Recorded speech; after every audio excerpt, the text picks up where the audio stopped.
Assalamualaikum warahmatullahi wabarakatuh. Perkenalkan, nama saya Devia Amelia Fitriana, NPM 222154018. Di sini saya akan menjelaskan tentang dampak pengawet makanan terhadap kesehatan ginjal. Nah, pengawet makanan ini menjadi hal yang penting bagi makanan karena meningkatnya sifat konsumerisme masyarakat. Pengawet merupakan zat atau bahan kimia yang ditambahkan pada produk, yaitu berupa makanan maupun minuman, dan dapat digunakan pada produk lainnya seperti obat-obatan, cat, kosmetik, dan yang lainnya. Agar tidak terjadi pembusukan yang terjadi karena makhluk hidup yang mati mengalami perubahan susunan atau struktur yang dilakukan oleh dekomposer gitu. Lalu pengawet makanan adalah pengawet yang digunakan pada makanan. Pengawet makanan mempunyai dua jenis, yaitu pengawet alami dan pengawet buatan. Pengawet alami adalah pengawet yang terdiri dari bahan alami dan tidak berbahaya bagi tubuh. Dapat berupa garam, cuka, bawang putih, cabai, lemon, dan rosemary. Sedangkan pengawet buatan merupakan hasil campuran secara kimia. Pengawet kimia mempunyai sifat lebih stabil, pekat, lebih sedikit dalam penggunaannya, dan dapat memberikan efek samping. Lalu penggunaan bahan makanan tambahan atau zat aditif pada makanan semakin meningkat, apalagi setelah penemuan-penemuan dalam mensintesis bahan kimia baru yang lebih praktis, lebih mudah, dan lebih mudah didapatkan gitu. Pengawet buatan memiliki potensi yang sangat besar untuk digunakan karena dalam segi penggunaannya pengawet makanan ini mudah digunakan dan mudah didapatkan gitu. Jadi lebih praktis dalam penggunaannya.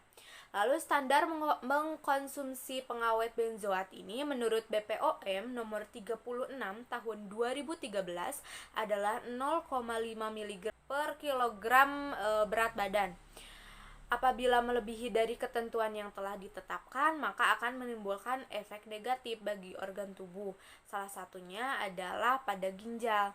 Penggunaan pengawet benzoat dalam jangka waktu panjang bisa merusak sel darah. Jika tekanan darah menurun, maka filtrasi atau penyaringan menurun sehingga proses pengeluaran urin akan sedikit.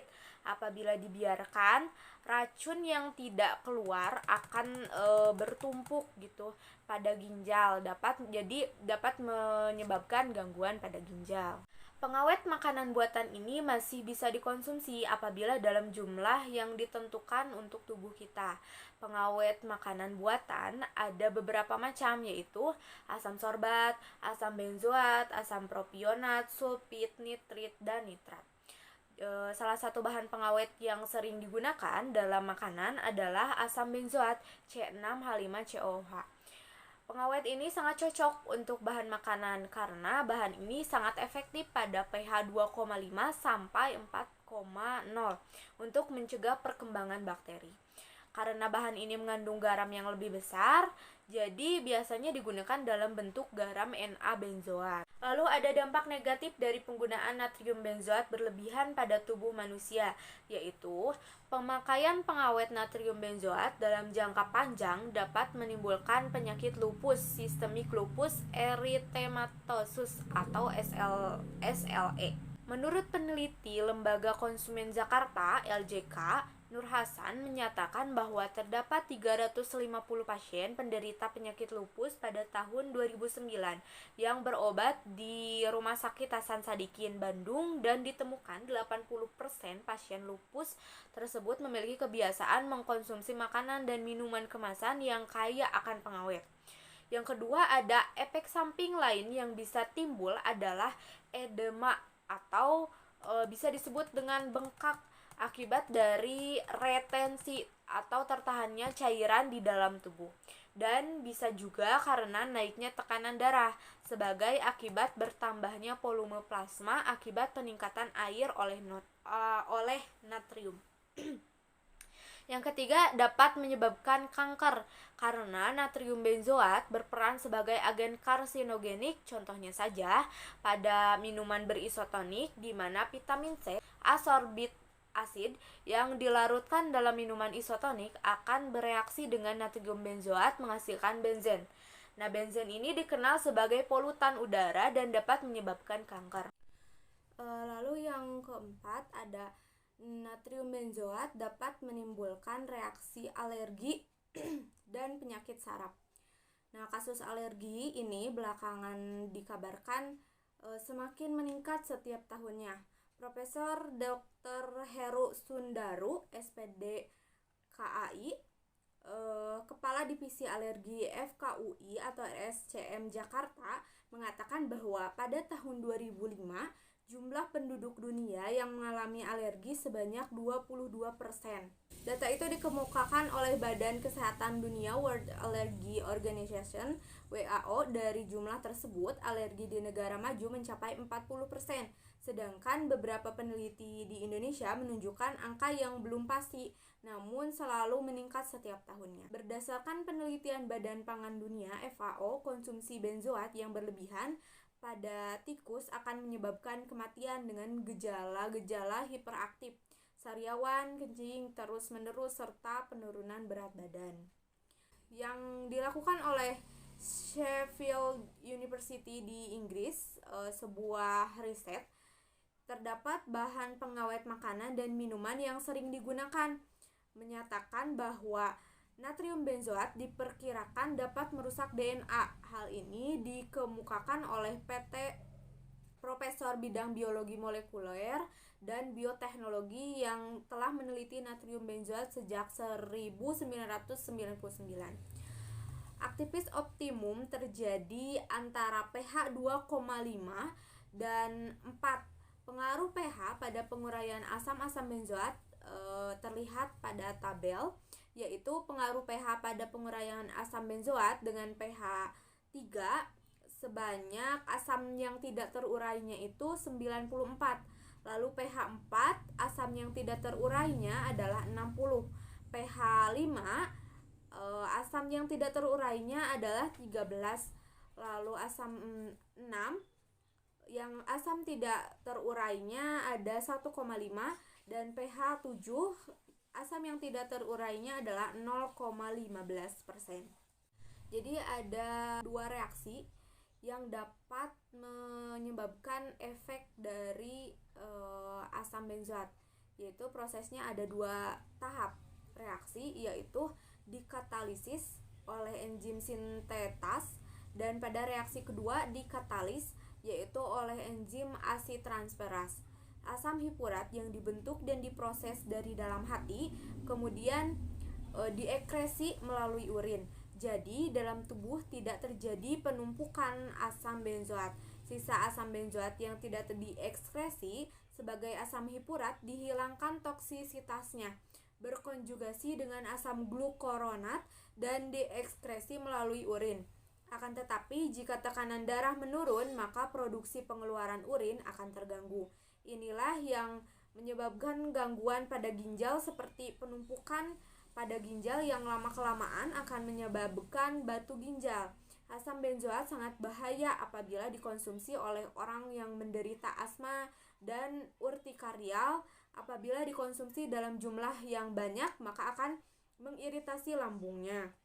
Fungsi ginjal akan mengalami penurunan seiring berjalannya waktu atau bertambahnya usia seseorang. Efek dari mengkonsumsi pengawet asam benzoat tidak akan langsung terjadi begitu saja, akan tetapi akan dirasakan efeknya pada 10-12 tahun mendatang. Sesuai dengan penjelasan sebelumnya, yaitu natrium benzoat dapat menyebabkan penyakit, yaitu penyakit gagal ginjal kronik, ya. Nah, ginjal ini kan adalah bagian dari tubuh manusia yang merupakan organ ekskresi yang berbentuk mirip seperti kacang dan mempunyai fungsi yang sangat vital atau penting bagi manusia.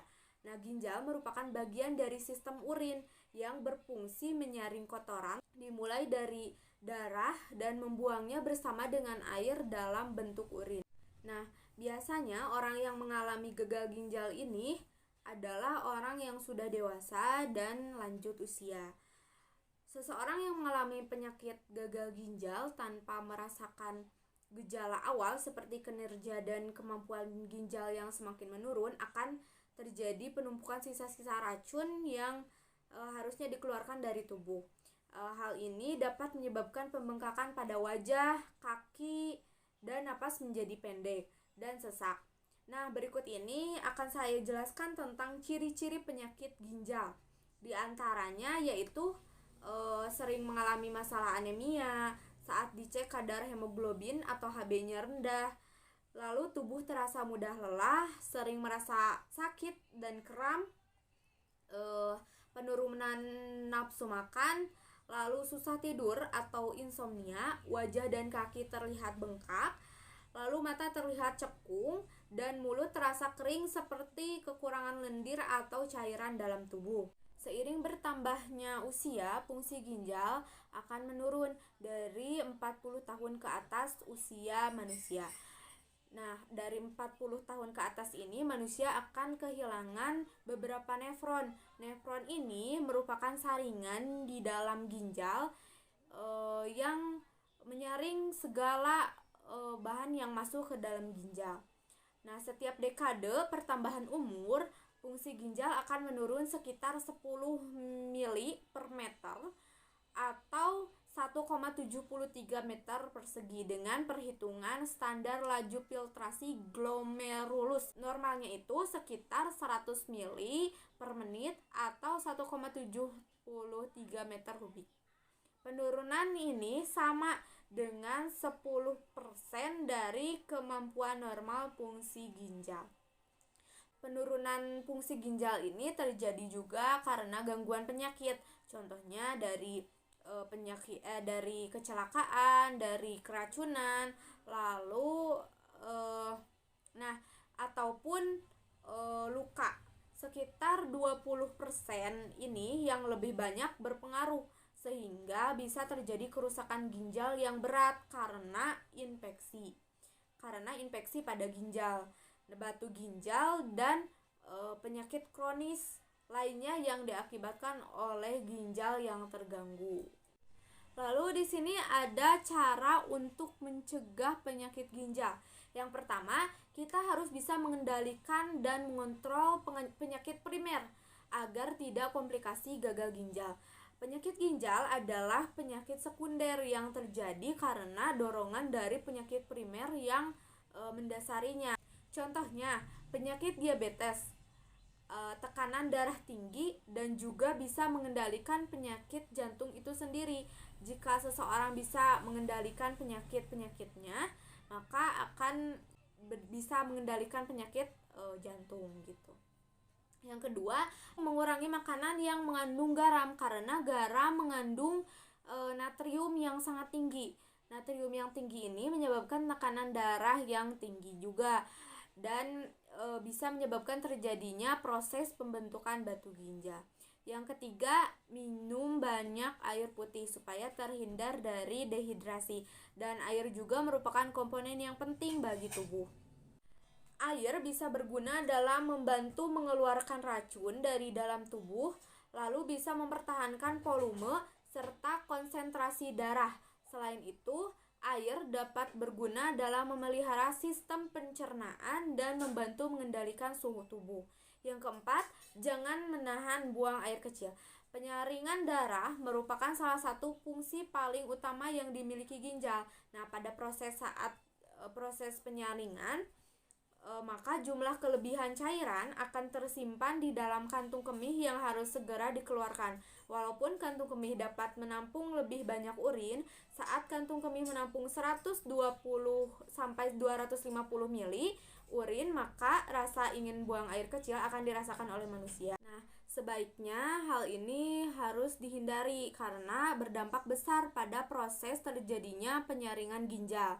Yang terakhir, ada hindari memakan makanan junk food atau makanan yang siap saji. Sebaiknya memakan makanan yang memiliki nutrisi yang baik bagi tubuh. Lalu yang terakhir ada kesimpulan. Nah, kesimpulannya adalah pengawet makanan ini ada dua macam, yaitu yang alami dan buatan. Yang alami seperti garam, cuka, lalu gula, dan lain sebagainya. Dan yang buatan ada asam benzoat, natrium benzoat, sodium benzoat, nitrit, nitrat gitu dan lain sebagainya. Lalu pengawet ini juga ada yang diizinkan untuk dikonsumsi dengan syarat dengan ketentuan pemakaian yang tidak berlebihan dan seperti yang dianjurkan oleh BPOM. Pengawet yang sering digunakan itu yaitu asam benzoat atau natrium benzoat. Nah, natrium benzoat ini tidak akan menimbulkan penyakit dalam jangka waktu yang pendek, tetapi akan menimbulkan dampak negatif dalam kurun waktu yang sangat lama. Dan jika dimakan dengan dosis yang sangat besar itu tentunya akan jika dimakan dengan dosis yang sangat besar itu akan berdampak negatif bagi tubuh. Nah, diantaranya yaitu dapat menyebabkan penyakit gagal ginjal kronik. Gagal ginjal kronik ini adalah penurunan fungsi jantung sebagai penyaring makanan atau penyaring bahan-bahan yang ada yang masuk ke dalam ginjal. Sekian penjelasan dari saya. Terima kasih atas perhatiannya. Wassalamualaikum warahmatullahi wabarakatuh.